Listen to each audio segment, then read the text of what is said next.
pode morrer. Senhor, salve Daniel, por favor.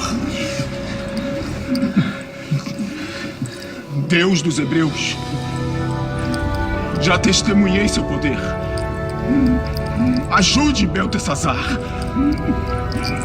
Eu humildemente suplico. Por favor, senhor.